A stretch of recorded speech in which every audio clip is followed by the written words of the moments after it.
कक्षा सप्तमी lesson number 4 चतुर्थः पाठः चौथा पाठ। प्रिय छात्रों, चौथा पाठ का शीर्षक है आगच्छ। आओ भोजनम कुर्यामः, भोजन करें। आगच्छ भोजनम कुर्यामः, आओ भोजन करें। पाठ प्रारंभ करने से पहले पेज नंबर 29 में और पेज 30 में नीचे शब्दार्थ दिया हुआ है। शब्दार्थ याद कर लेंगे। शब्दार्थ याद करने से पाठ का अर्थ जो है समझने में आपको सुविधा होगी। पेज नंबर 29 में नीचे शब्दार्थ दिया गया है दर्शयन्तु। दर्शयन्तु का अर्थ होता है दिखाओ। दर्शयन्ति का अर्थ होता है दिखाते हैं। शाकम का अर्थ होता है सब्जी। पेज नंबर 30 में नीचे शब्दार्थ दिया गया है वसः का अर्थ होता है चर्बी। लवणात् का अर्थ होता है नमक से। अपक्व शाकम कच्ची सब्जी। अपक्व कच्ची शाकम सब्जी। कर्कटिका। कर्कटिका का अर्थ होता है ककड़ी। चरमटी। चरमटी का अर्थ होता है खीरा। तंडुलः का अर्थ होता है चावल और सूपा का अर्थ होता है दाल। ये शब्दार्थ आपके पेज नंबर 29 और 30 में दिया हुआ था। पेज नंबर 29 ध्यान से पंक्ति का अर्थ सुनेंगे। सप्तम कक्षायाः सर्वे छात्राः अध्यापिकया सह मनोरंजनाय एकम उद्यानं गच्छन्ति। आप लोगों की तरह सप्तमी कक्षा के छात्र अध्यापिका के साथ मनोरंजन के लिए एक उद्यान जाते हैं, एक बगीचा में जाते हैं। भोजन काले, भोजन के समय में छात्राः एकत्रिताः भवन्ति। सभी छात्र इकट्ठे होते हैं। एकत्रिता का अर्थ होता है इकट्ठे। भवन्ति ही होते हैं। ते वे सब छात्र भोजन विषये, भोजन के विषय में परस्परम वार्तालापम कुर्वन्ति, आपस में बातचीत करते हैं। परस्परम आपस में। अध्यापिका कह रही है भो छात्राः, हे छात्रों, युष्माभिः क्रीडनं सम्यक् कृतं न वा। तुम सभी के द्वारा खेल ठीक प्रकार से खेल चुके हो या नहीं। छात्रः, छात्र कह रहे हैं, इस प्रश्न का उत्तर दे रहे हैं अति उत्साहेन, अत्यधिक उत्साह से। कृतम आचार्य, हे आचार्य, कृतम हम लोगों ने खेल ठीक प्रकार से खेल चुके हैं। सम्यक कृतम, सम्यक अर्थ होता है ठीक प्रकार से। कृतम माने किए हैं। अध्यापिका, अध्यापिका फिर कर रही है तर्हि आगच्छत, तो आगच्छत आओ, अर्थात तुम सब आओ। आगच्छत यहाँ पे यूयम जो है साइलेंट में है। त्वम इवाम यूयम आगच्छत, तो तुम सब आओ। अधुना मिलित्वा, अब मिलकर के वयम सर्वे भोजनम करिष्यामः, हम सब मिलकर के भोजन करेंगे। दर्शयन्तु किम किम अस्ति भवतां भोजने। दर्शयन्तु दिखाओ, किम किम अस्ति क्या क्या है, भवतां भोजने आपके भोजन में। अध्यापिका कह रही है कि आप दिखाओ आपके भोजन में क्या क्या है। सर्वे छात्राः, सभी छात्र स्वभोजनम दर्शयन्ति, अपने भोजन को दिखाते हैं। परम कस्यापि समीपे रोटिका शाकम व न आसीत्, किंतु कस्यापि समीपे, किसी के पास भी रोटी का शाकम व न आसीत, रोटी और सब्जियां नहीं थी। अर्थात किसी के भी टिफिन बॉक्स में रोटी और सब्जी नहीं थी। अध्यापिका कर रही है, प्रिय छात्रः, प्रिय छात्रों, चिंतयन्तु अर्थात चिंतन करिए, मनन करिए, कथयन्तु च और कहिए, वयम भोजनम किमर्थम कुर्मः, हम सब भोजन क्यों करते हैं। भोजनेन किम भवति, भोजन से क्या होता है। सुजाते, हे सुजाता, त्वं वद, तुम बोलो। अर्थात इस प्रश्न का उत्तर तुम दो। प्रश्न क्या है, चिंतयन्तु कथयन्तु च, चिंतन करो और कहो, वयम भोजनम किमर्थम कुर्मः, हम सब भोजन क्यों करते हैं। अब भोजनेन किम भवति, और भोजन से जो है क्या होता है। सुजाते, हे सुजाता, त्वं वद, तुम बोलो। सुजाता कह रही है, भोजनेन शक्ति प्राप्यते, भोजन से शक्ति प्राप्त किया जाता है। अर्थात भोजन से शक्ति की प्राप्ति होती है। भोजनेन एव शरीरम सम्यक कार्यम करोति, सम्यक का अर्थ होता है ठीक प्रकार से। भोजनेन एव, भोजन से ही, शरीरम माने शरीर, सम्यक कार्यम करोति, ठीक प्रकार से काम करता है। पेज नंबर 30 में अध्यापिका कह रही है, शोभनम, ठीक है, मानवः, हे मानव, अधुना त्वं वद, अब तुम बोलो, भोजनेन शक्ति कथम प्राप्यते, भोजन से शक्ति किस प्रकार प्राप्त किया जाता है। मानव जो है प्रश्न का उत्तर दे रहा है, शरीरस्य कोशिकासु या काचिदपि दुर्बलता भवति, भोजनेन एव परिपूर्यते। शरीरस्य कोशिकासु, शरीर के कोशिकाओं में जो कुछ भी दुर्बलता होती है, जो कुछ भी कमी होती है, भोजनेन एव परिपूर्यते, तो उस दुर्बलता को जो है, उस कमी को जो है, भोजनेन एव परिपूर्यते, भोजन के द्वारा ही पूरा किया जाता है।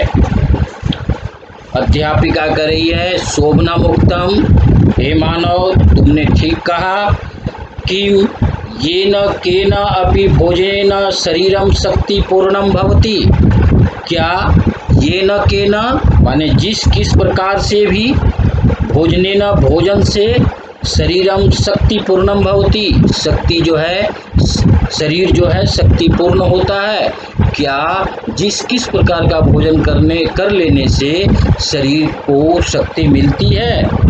अनुज करा है, नहीं आचार्य, हे आचार्य, नहीं, सिर्फ किससे शक्ति की प्राप्ति होती है, तो पौष्टिक भोजन से ही शरीर जो है शक्ति प्राप्त करता है। अर्थात शरीर को जो है पूर्ण रूप से शक्ति की प्राप्ति जो है पौष्टिक भोजन करने से ही होता है। पौष्टिक भोजनेन। अध्यापिका करिए, शोभनम, तुमने ठीक कहा, कथयन्तु, कहो, पौष्टिकम भोजनम किम भवति, पौष्टिक भोजन क्या होता है। तो मनस्विनी कर रही है, अहम कथयामि, मैं कहती हूँ, अर्थात इस प्रश्न का उत्तर मैं देती हूँ। पौष्टिकम का अर्थ होता है अर्थात संतुलितम भोजनम, संतुलित भोजन। पौष्टिक का अर्थ होता है संतुलितम भोजनम, संतुलित भोजन। जिस भोजन में सभी तत्व हों वह ही संतुलित भोजन कहे जाते हैं। सुधीर कर रहा है, यस्मिन भोजने, जिस भोजन में सर्वाणि तत्वानि स्यु, सभी तत्व हों, जिस भोजन में सभी तत्व हों वह ही संतुलित भोजन है, अर्थात वह ही पौष्टिक भोजन है।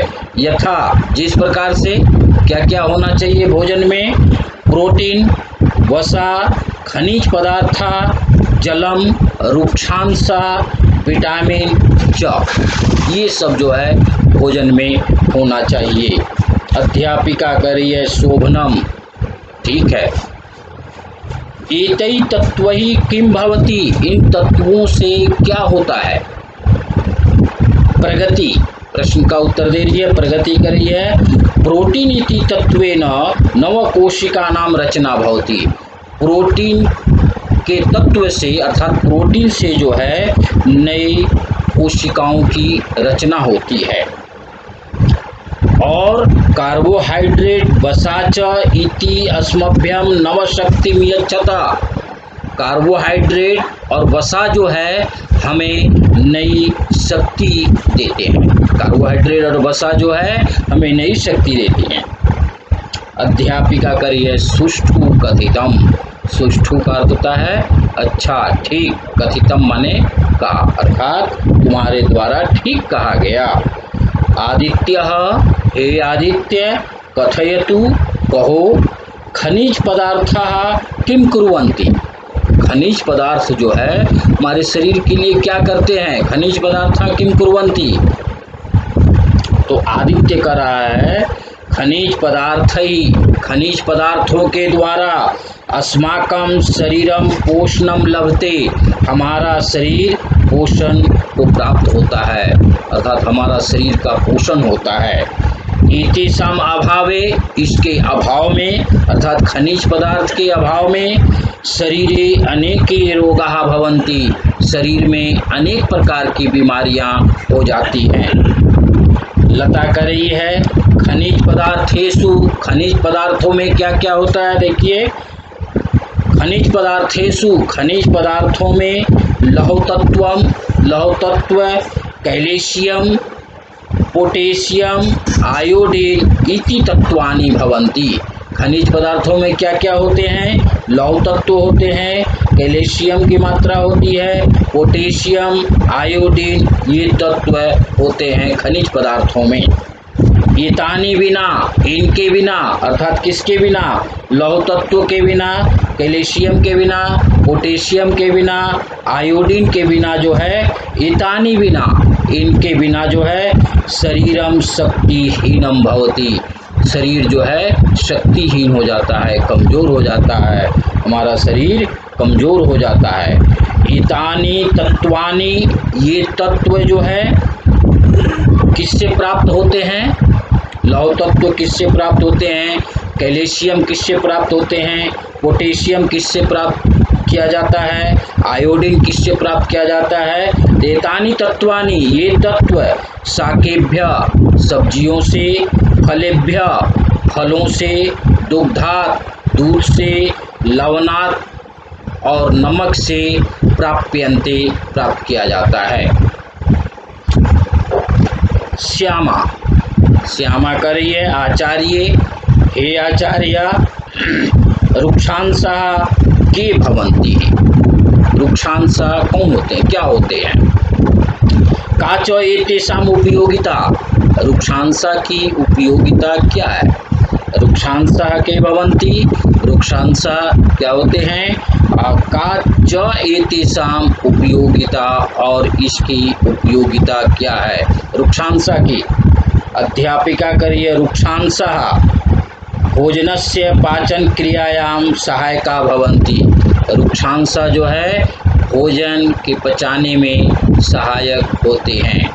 रुक्षांशा भोजन की पाचन क्रिया में जो है सहायता करती हैं। एतदर्थम, अर्थात रुक्षांश को प्राप्त करने के लिए क्या क्या खाना चाहिए।